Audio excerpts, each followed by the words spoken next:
election जागासिनो दङ assembly election गथै आसामाव आरो बिटिसिनि खोथायाव आङो दहाय फुंनि 7टानिफ्रायनो जिखिनि खबर लाबाय थादों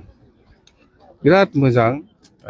जोंनि बिपिएफनि 11टायाबो खोब मोजां आरो मोनब्रै बिजेपिनि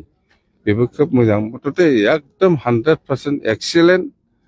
भट जागासिनो दङ आरो जोंनि फेभाराव माने बिटिसि एरियायाव 15टाबो थांगोन आरो सरकाराथ' एनडिए हिसाबैनो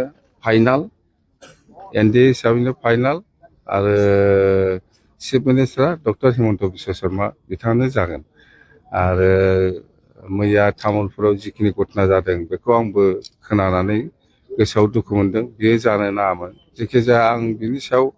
तदन्त जानाया मोजां बेखौ आं लुबैदों आङो चिफ मिनिस्टार सारखौबो आं बुंगोन जे कालप्रिट बेखौ हमनांगौ बे आंनि दाबि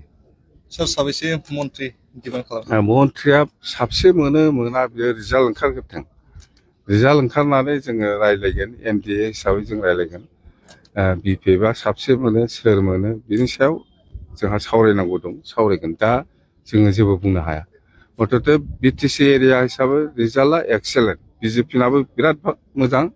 बिपिएफनाबो बिराद मोजां इउपिपिएलआ जिर' इउपिपिएलनो सोर भट होनो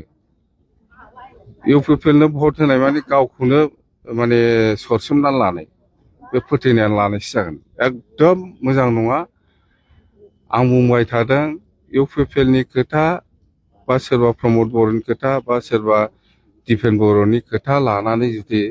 जोंनि रायजोफ्रा सोलिनांगौबा बे थैनायानो साबसिनसै माने सेस खालामगोन बिसोर